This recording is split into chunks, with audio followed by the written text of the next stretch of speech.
மங்கள ஒளி வீசும் தீபாவளி, சந்தோஷம் ஒளி வீசும் தீபாவளி.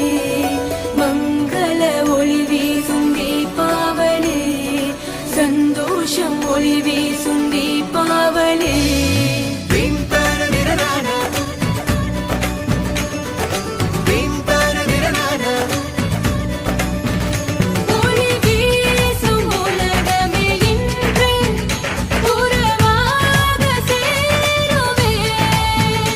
ஒன்றாக அனைவரும் சேர்ந்து கொண்டாடும் தினமே, மனசெல்லாம் மத்தாப்பு, சொந்தங்களின் ஒரு சிரிப்பு, பலவிதமான புது இனிப்பு, ஒளி திருநாளில் இது சிறப்பு.